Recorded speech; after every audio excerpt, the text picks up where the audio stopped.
जवाहरलाल नेहरू का जीवन विशेषाधिकार, बुद्धि, आदर्शवाद और भारतीय स्वतंत्रता के लिए उथल-पुथल भरे संघर्ष के धागों से बुना एक ताना बाना था। यह एक ऐसी कहानी है जो महाद्वीपों, विचारधाराओं और अंततः एक राष्ट्र के निर्माण तक फैली हुई है। 14 नवंबर 1889 को इलाहाबाद में एक धनी कश्मीरी पंडित परिवार में जन्मे जवाहरलाल या पंडित जी, जैसा कि उन्हें बाद में प्यार से जाना जाएगा, को आराम और बौद्धिक उत्तेजना के वातावरण में पाला गया। उनके पिता मोतीलाल नेहरू एक प्रमुख वकील और भारतीय राष्ट्रीय कांग्रेस में एक प्रमुख व्यक्ति थे। युवा जवाहरलाल की प्रारंभिक शिक्षा अंग्रेजी गवर्नेंस और ट्यूटर्स को सौंपी गई, जिससे उनमें पश्चिमी संस्कृति और विचार की गहरी परिचितता पैदा हुई।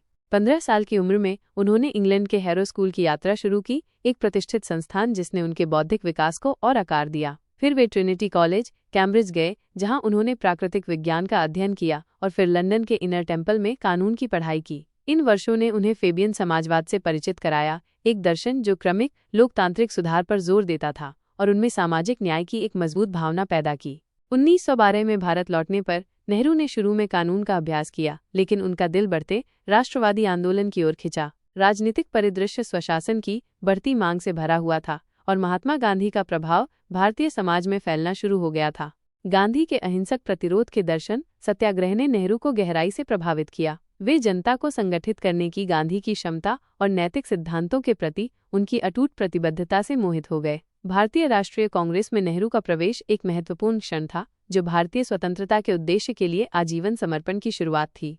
1919 में जलियांवाला बाग हत्याकांड, जहां ब्रिटिश सैनिकों ने निहत्थे नागरिकों पर गोलियां चलाईं, ने नेहरू को गहराई से प्रभावित किया। इस घटना की क्रूरता ने स्वतंत्रता के लिए लड़ने के उनके संकल्प को मजबूत किया। वे गांधी और अन्य प्रमुख नेताओं के साथ काम करते हुए कांग्रेस में तेजी से शामिल हो गए। नेहरू की राजनीतिक यात्रा भारत के लिए एक धर्मनिरपेक्ष, लोकतांत्रिक और समाजवादी दृष्टिकोण के प्रति उनकी अटूट प्रतिबद्धता से चिह्नित थी। वे सामाजिक सुधार के मुखर समर्थक थे, गरीबी, असमानता और गहराई से निहित जाति व्यवस्था को खत्म करने की आवश्यकता पर जोर देते थे। उनकी रचनाएं, जिनमें टुवर्ड फ्रीडम और द डिस्कवरी ऑफ इंडिया शामिल हैं, उनकी बौद्धिक गहराई और भारतीय इतिहास और संस्कृति की उनकी गहरी समझ को दर्शाती हैं। स्वतंत्रता के लिए अग्रणी वर्ष तीव्र संघर्ष और बलिदान की अवधि थी। स्वतंत्रता आंदोलन में भाग लेने के लिए नेहरू को कई बार जेल जाना पड़ा। उन्होंने कठिनाई और अपने परिवार से अलगाव सहा, लेकिन उनकी आत्मा अटूट रही। 1947 में भारत का विभाजन, एक दर्दनाक और हिंसक घटना,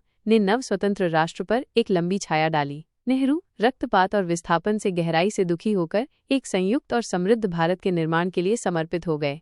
भारत के पहले प्रधानमंत्री के रूप में, एक पद जो उन्होंने 17 वर्षों तक संभाला, नेहरू ने राष्ट्र के भाग्य को आकार देने में महत्वपूर्ण भूमिका निभाई। उन्होंने नियोजित आर्थिक विकास, वैज्ञानिक उन्नति और गुटनिरपेक्ष विदेश नीति पर जोर देते हुए एक आधुनिक लोकतांत्रिक भारत की नींव रखी। गरीबी और असमानता की चुनौतियों का समाधान करने के उद्देश्य से सार्वजनिक और निजी क्षेत्रों के संयोजन वाली उनकी मिश्रित अर्थव्यवस्था की दृष्टि। उन्होंने वैज्ञानिक और तकनीकी प्रगति को बढ़ावा देने के लिए भारतीय प्रौद्योगिकी संस्थान (IIT) जैसे उच्च शिक्षा संस्थानों की स्थापना की।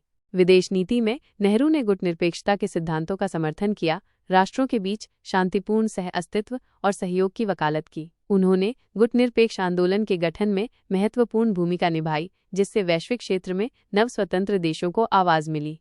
अपनी उपलब्धियों के बावजूद नेहरू को कई चुनौतियों का सामना करना पड़ा। एक विशाल और विविध राष्ट्र पर शासन करने की जटिलताएं, विभाजन के लंबे समय तक चलने वाले प्रभाव और पड़ोसी देशों के साथ चल रहे तनाव ने उनके नेतृत्व का परीक्षण किया।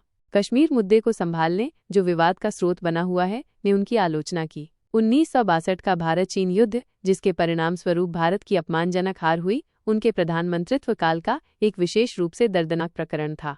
नेहरू का स्वास्थ्य उनके बाद के वर्षों में गिरने लगा। उन्हें 1964 में स्ट्रोक आया और 27 मई 1964 को उनका निधन हो गया। उनकी मृत्यु ने एक युग के अंत को चिह्नित किया, एक विरासत को पीछे छोड़ दिया जो भारत के राजनीतिक और सामाजिक परिदृश्य को आकार देना जारी रखती है। जवाहरलाल नेहरू का जीवन स्वतंत्रता, लोकतंत्र और सामाजिक न्याय के आदर्शों के प्रति उनकी अटूट प्रतिबद्धता का प्रमाण था। वे एक दूरदर्शी नेता, दलितों के लिए एक भावुक वकील और आधुनिक भारत के निर्माता थे। उनकी विरासत, हालांकि जटिल और कभी-कभी विवादित, राष्ट्र के इतिहास का एक अभिन्न अंग बनी हुई है। वे अपने समय के व्यक्ति थे, उपनिवेशवाद और राष्ट्रवाद की ताकतों द्वारा आकार दिए गए, और उन्होंने बदले में एक राष्ट्र के भाग्य को आकार देने में मदद की।